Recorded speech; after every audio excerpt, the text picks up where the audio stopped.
Okay, this might be one that I'm going to ask people to help me with in the comments. Okay, let's see. Where was I? I was this fucking started to hit me because I really the Syria thing started. There's been a number of things that happened that I started crunching and crunching and crunching. I'm like, oh, this idea and that idea for something to talk about.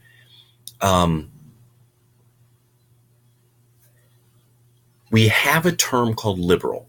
This idea that people were free from various sets of rules from past periods of time, various collectives that were fundamentally that they had a hierarchy. Basically, they had a hierarchy within the collective, say like the Catholic Church, and a person who is at the bottom of this hierarchy fundamentally in many ways was not free. They weren't free to engage in a wide variety of market economic transactions, say like you couldn't deal with Jews or something like that, or Jews couldn't enforce contract. You couldn't write, the press would be limited, or and arbitrarily so. You couldn't do certain things on certain days. You couldn't sell certain items certain days, such like. Okay, so the argument now being made by and I don't know now. I'm having so much trouble putting together like what to call. Is it left? Is it right? I mean okay. Norwegians are a collective because there's these people who speak the language, understand similar stories, and a body of cultural norms, some cloud of norms of that region, geographic region, and ethnos. Liberals are this collective, but oddly, of course, now the right, the alt-right especially, the identitarians and really the hereditarians are correctly identifying, no, liberalism is mostly an Anglo-Saxon thing that was introduced to other parts of the world through colonies. It is the argument being made by somebody, say, like the Richard Spencer National Policy Institute types. It is being identified quite correctly as being associated with whiteness. It's whiteness. As Jared Taylor, if I remember, Jared Taylor, like to say. And that, say, even if I remember, it's Jared Taylor's speech 2 years ago, the one where the old man got beaten up, that NPI one, where he actually goes into sort of this origin of white people and why the liberal tradition follows from there. Because I had studied a lot about the history of Freemasonry, and various fraternal, the history of Western fraternities a little, and then various religious orders, that I'm like, okay, no, I'm getting this. I'm now seeing these artificial collectives of men that come together that are often people who come together who aren't all of the same group.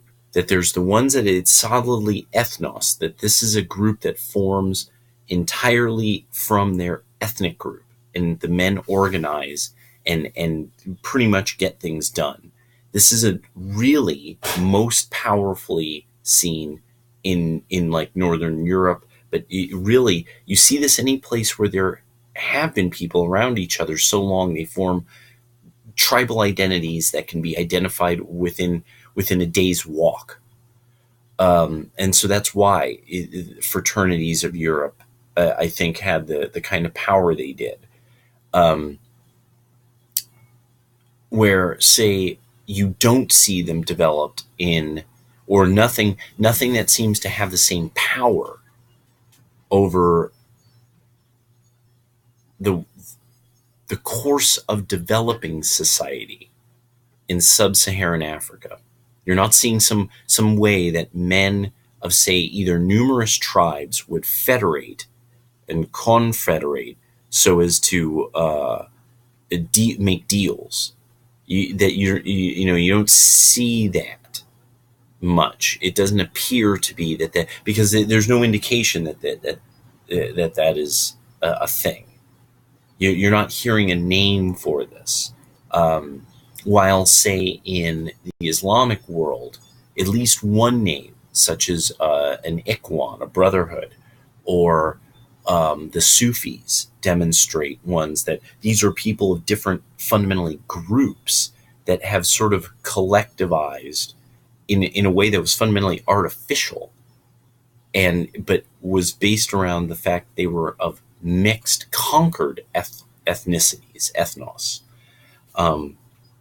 So I've been starting to think about more and more crunching, like, what is this collection on the right and on the left? These people calling themselves the new right, these people calling themselves the alt-right, these people, where do the libertarians fall in? Where do these conservatives fall in? And now with Syria, it's starting to really hit me that I was like, no. My contention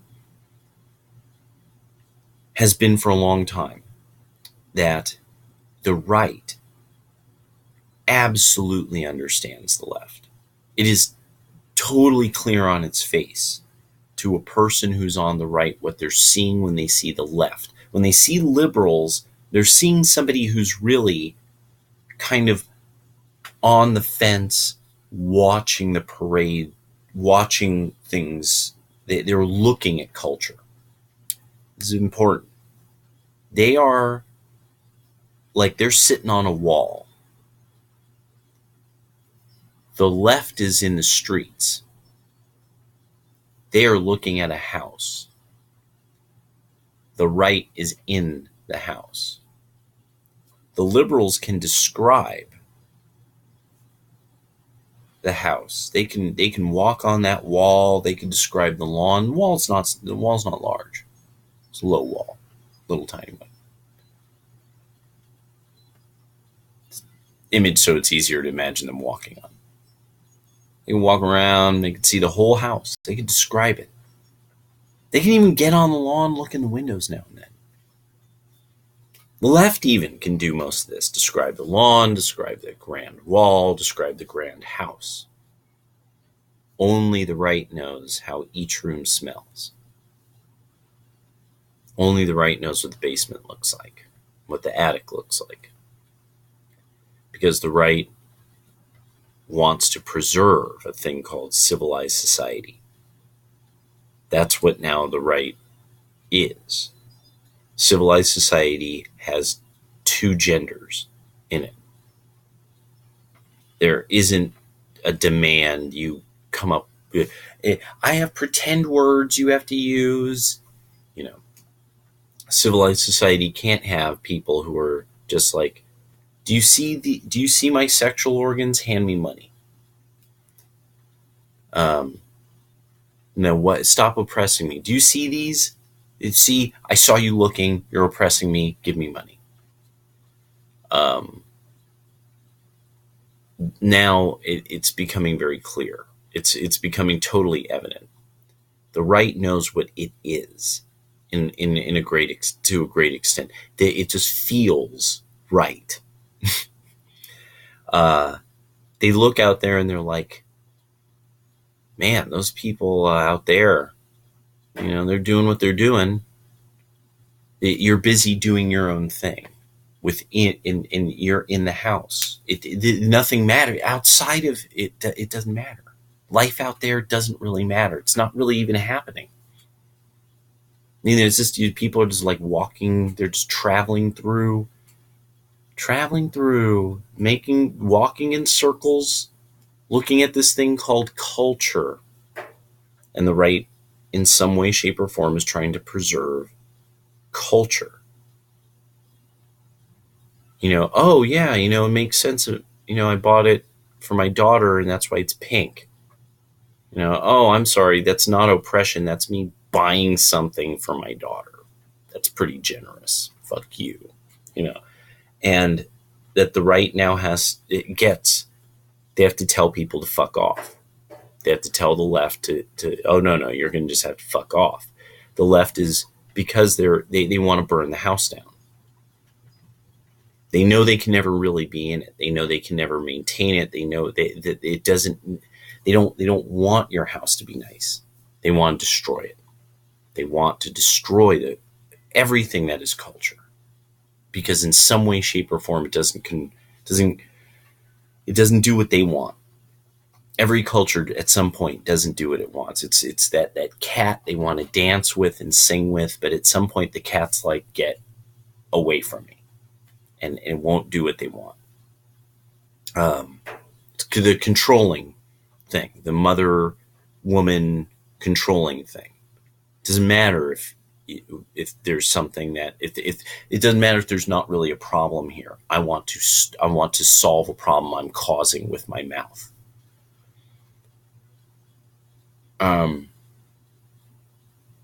I've got ideas in my head. Let me solve a problem. And so that's what I'm starting to really get. It's the complete division. That there's no way of really describing it.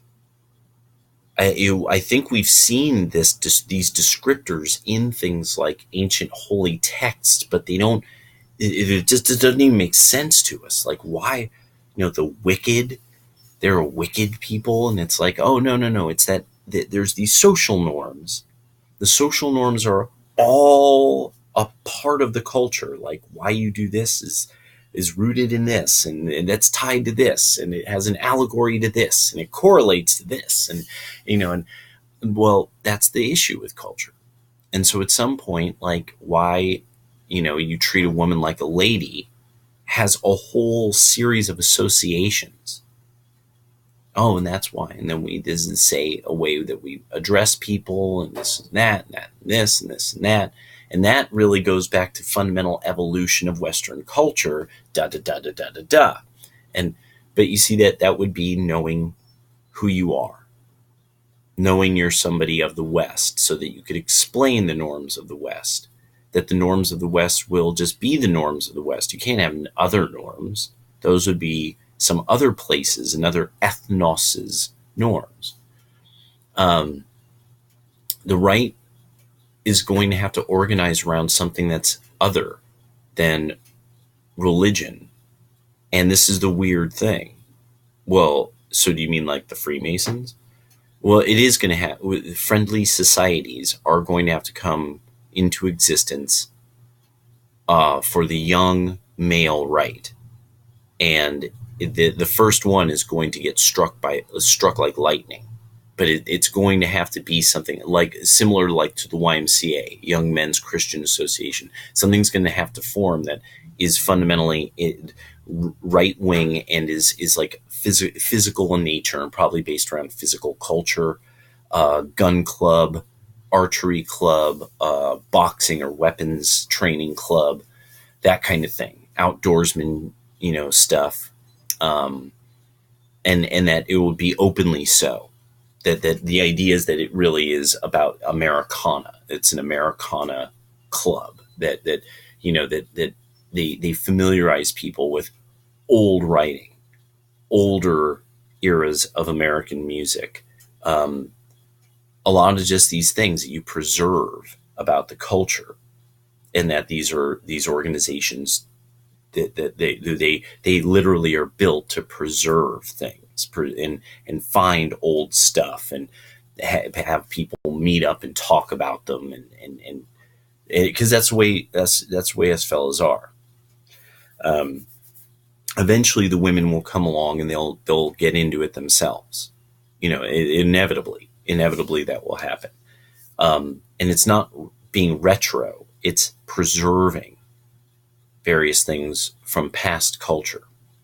Like a big part of this that I think is actually a big deal is media that we forget about, that has these characters, and that it's like, no, no, no, people like that existed.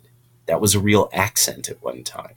That was an actual real behavior of a group that we could look back and we quite clearly see what ethnicity they descended from in a certain region of a certain part of the country. And it's like, no, no, no. And now it's just they just don't exist really as a group that you could absolutely identify like that. That the mannerisms have changed as generally the culture has. Culture will change. J-Man brings up, people breed with who they breed with. It's just that if we were to insist on the culture, in general, Western culture being preserved, the whole idea is this idea of suitors um,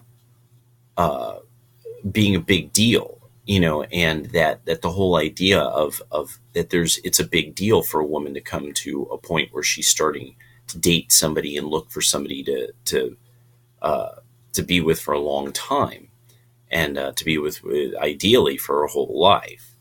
That all of this kind of stuff is matchmaking, the courting process, all of these things.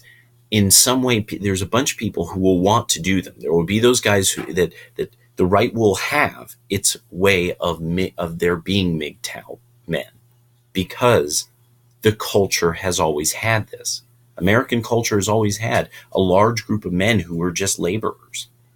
We were just completely free laborers.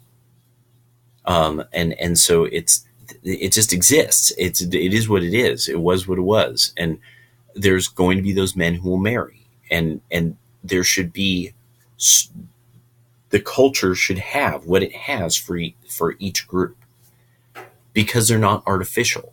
They're natural. The left sees that this is all natural and works. It must come up with a way of fucking with that. It's had to identify. It's made MGTOW a thing that has to be identified.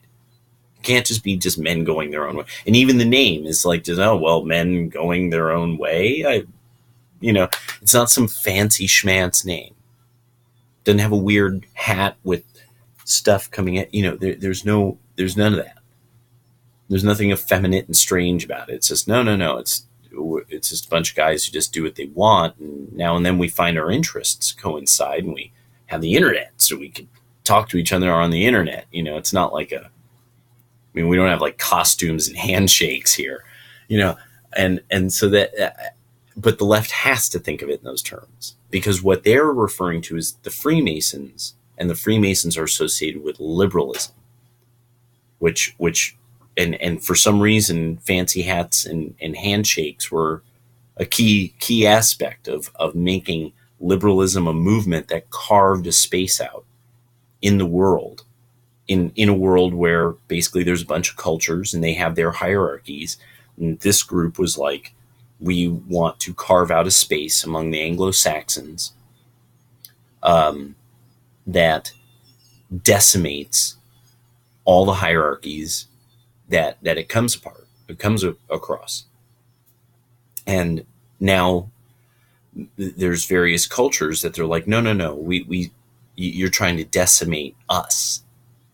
We get it. We've been around long enough, and we've dealt now with you guys. We're getting it.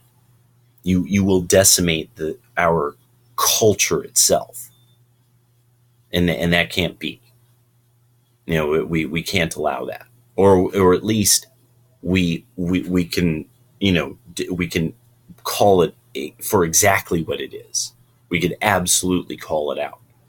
And so these were just some thoughts going through my head about the right and the left, about culture, and how the left really, and this thing called liberalism, that Dugin really has made me, it's more and more clearly, in that it's, the liberals are on the fence, they're on the wall. They're on the lawn now and then, but they're never inside the house. They like pretending that they've spent time in the house, but it's that they don't really have a culture. They all know each other from sitting on the wall. They all could discuss what's in the yard and what got planted on the lawn. They could discuss the culture. They could discuss the color of the culture. You see, and the left is just milling about in the street someplace. They're just to and fro doing whatever they're doing. But they want to burn the house down. They don't care much about the wall. They want to burn it, but they really would like to burn that house down. They envy that those people are in there. They don't like that they know what it's like in there, and I bet it stinks. It smells like farts. I bet they all have sex with each other's kids in there. Yeah, that's what they do. And that's where they have to go. While the right's like, what's the deal with all those people? What's going on out there? What is going on out there? And that's what it keeps. I'm realizing it's more and more like coming in from the left. Like, I'm like, wait, you mean I could just walk up and walk in your house? And you guys are actually really glad to have someone new around. Well, that's rather neighborly of you. I got to admit, those of us who are sitting on the wall did seem to notice you don't really seem unneighborly or uncivil. You're not running out trying to, hey, but you're not terribly uncivil, And so, and shoot, some people on the right do actively try to convert the left, but it just, that's what hit me was that imagery, and that the right gets to enjoy all these rooms and all this stuff in the rooms and the shelter of culture. When buffeted by hard times, they have terms for it. They have history. And I didn't really get, because I was out there with the liberals, like, is that really good in there? What's in there? Why are they in there? Why? Is there something going on in the street? No, there's nothing going on in the street. These are just sort of vagabonds wandering about. Okay, anyway, back to what were we talking about? This wall sure is comfortable. Look at that lawn, And, so I don't know. This was just something that happened. It hit me. I just started, and especially the idea of people just talking about the same wall, the same lawn, the color of the fucking house. And it's like, no, but then there's people who are the culture, and the left must decimate it. Neighbor must have his house burned down too. The Ramsey Paul might say. All right, later.